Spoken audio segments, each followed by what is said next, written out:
Hello everyone, and welcome to the MLOps workshop. In this video, we're going to be quickly walking through using a Docker container as a development environment. This can be beneficial for a few reasons. So in the previous videos, we've seen all of the benefits of using Docker to containerize our application. So one of the main benefits of using Docker as a development environment is you can actually set up the container to be an identical version of the container that you're using to host your app in inference. So essentially, you'll be developing your model or application in the exact same environment that it will be running in production. Another useful scenario for using Docker as a development environment is something like a workshop hands-on. Instead of having to deal with all of system dependencies for Windows or for Mac and Linux, it's much easier to just have Docker installed and create a container beforehand so that this is the exact same environment that everyone will be using. So with that being said, let's dive in. So here you should be familiar with the syntax and the structure of a Dockerfile by now. Here we can see we're installing from our base image, which is Ubuntu 18.04. We're doing a few environment level setups. We're setting our work directory to b/root. We're running apt get update, and we're installing Miniconda here instead of Anaconda. It's a little bit lighter. Then we're adding source activate into our bashrc. So every time we go into a session, we'll automatically be loaded into this specific Miniconda environment. We're adding it to our environment path. And here, we're also going to have this environment contain Jupyter notebooks, obviously. So here, we're just creating the .jupyter directory, which is where the Jupyter notebook config goes. You can actually have your own Jupyter notebook config file in this directory where you can set things like, where you want the host to be, if you want password protection or not. This is just a very standard config setup. And then we're pip installing or copying requirements in and then pip installing these requirements. So we have, a set of base packages that we might need, like AWS CLI, Flask, Pandas. And we're also adding in Torch. We're installing the CPU version here, which is lighter than the GPU version. And take a note of this. We're calling makedir root/work. So we're creating a work directory within our root directory.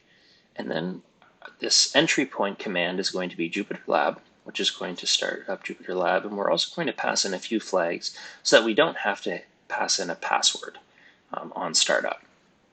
So remember, take note of this /root/work. So the first thing we do when we have a Dockerfile is we need to build it. So let's take a look. We can see we're in the MLOps Docker env directory. Oops. And if we do a quick list, we can see this is the contents we see over here. So let's run a Docker build. Now this ran really quickly because I had previously run the Docker build command. But if this was your first time running it, it might take a few minutes. And now since we have an image, Docker images. So don't mind these. None. These are just images that the tags are removed for. We can see this MLOps env image. And this is what we tagged it as when we built it. Okay, great. So now that we have an image, it's time to run it. So this Docker run command should look familiar to you, but we're adding something new here, this -v flag. This is for volumes. Basically, what we can do with a Docker container is by using volumes, we can mount a directory on our host machine, so on my MacBook here, and we can mount the directory to a directory inside of the container. So we can actually work interactively on our local machine, and all of those changes get propagated into the container.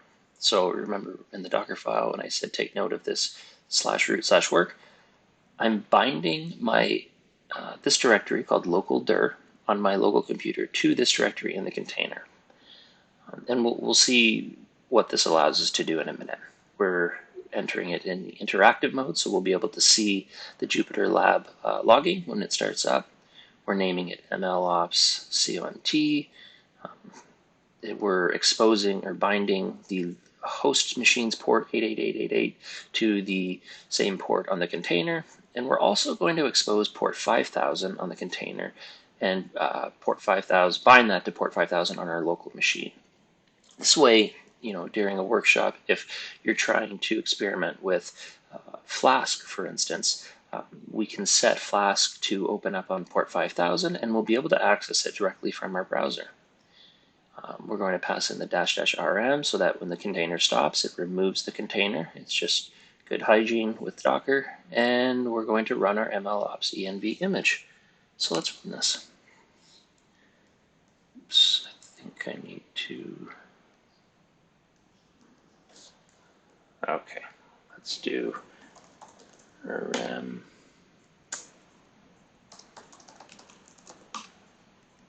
Okay, there we go. Great, so we can see our Jupyter Lab is up and running. So remember we specified port 8888. This is the default port that Jupyter Lab starts up on. So if I go over to my local browser and I go to port 888, here we can see we're in a Jupyter Lab environment. Now, this isn't actually running on my Mac. It's running in a container on my Mac, which is the entire environment is specified in this Docker file. So, I mean, we can, since we pip installed Torch down here, we can open up a Jupyter notebook, import Torch, and we can see we automatically have all of those packages installed. So here's the cool thing. Let's go to the work directory. We can see I have a single file in here called testing.txt. So we can open that up, and there's nothing in there. So here I am. This was where I started the container. Here in this terminal session, I'm just back in my Mac environment. So here we can cd into, let's see, where am I? So I think it was local dir that we specified, yes. So let's go into the local directory. And here I can see this testing.txt. Now, what happens if on my Mac, if I add a file here called testing2.txt? If we go over here and click refresh, we can see testing2 shows up inside of the container. If I make a change inside the container and I say hello world, and I save this, and then if we come back to the my Mac directory here, and I call cat on testing.txt, we can see hello world gets printed out. So basically, you could, if you're working in Google Colab and you, serialize your model to your G drive or package it using MLflow or Onyx, and then you download that locally to your computer, you could actually just add it directly into this directory that you used as the volume in the Docker run command. And then, if we had model package, if you passed it in, into this directory, we can see it would just show up inside of the container, and we have access to it now. So yeah, I personally love working in Docker containers for just about everything.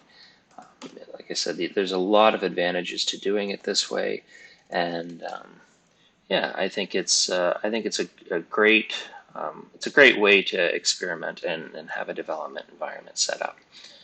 And I'll show you one other quick thing.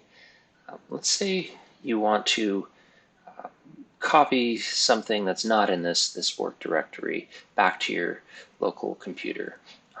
There's a cool command called Docker CP, where you can specify a file within the container and you can copy it back to your local machine, or you can take a file from your local machine and copy it into the Docker.